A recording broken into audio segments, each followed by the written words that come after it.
Монголын үнэртэй салхи гэж яг байдгүй гэдэг асуулт тавьж байна. Үнэхээр байдаг.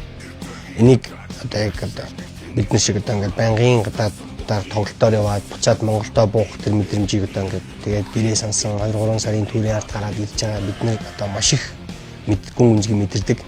Нис бодол маань одоо сайхан хөндийд байдгийг хичээлхүү те.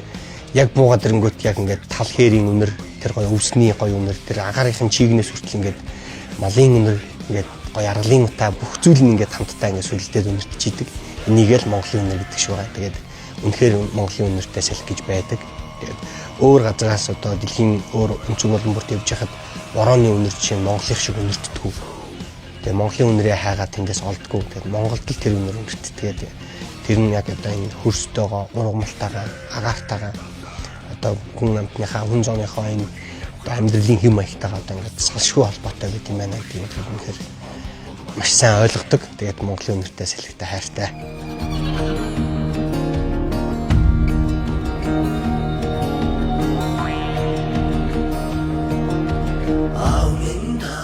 За, нүүдлийн соёл их дэлхийд байгаа зохицон амьдрах уламжил бол Монголын үн төв.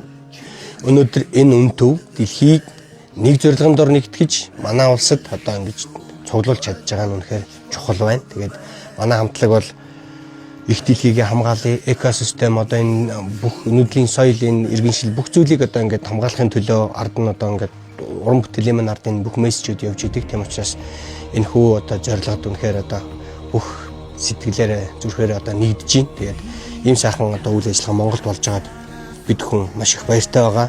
Яг гэвэл одоо бидний одоо үг дээдсийн өв соёл болох нүүдэлчин соёл бол энэ тал хээрийн экосистемийн одоо бүрэн бүтэн байдалтай, эрүүл байдалтай бол салшгүй холбоотой учраас бидний энийг өнөөдөр ярихгүй бол болохгүй.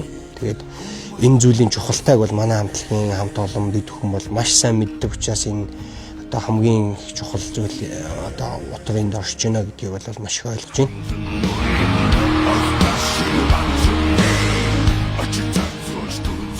Монгол орныхоо одоо бусад орнд байдаггүй зүйлүүдийг их ярьдаг л да. Одоо та нар Монголоос юутай ярив бидний юугаар гайхшуулах чинь гэдэг асуулт маш их тавьдаг. Энэ бол маш одоо юм хүчтэй мөртлөөс яг юм тулгамдуулдаг асуултуудын нэг. Бид юугаараа баян те Монгол улс Монголын тал нутаг Монгол хүн юугаараа тэднээс арай өөр юм гэдгийг хэлэх шаардлагатай болж байна те.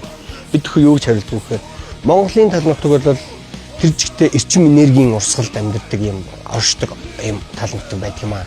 Тэгээд тал нутгийн эсэргийн салхитай. Тэгээд энергийн төвүүд маш олонтой. Бид нар Монголын тал нутгаас энерги авчирлаа. Та бүхэн бидний уран бүтээлээс энерги аваарай гэж хэлдэг. Хүү хамтлагийн уран бүтээлээр хүрэн зүрхээ дайлаарай гэж хэлдэг дээ.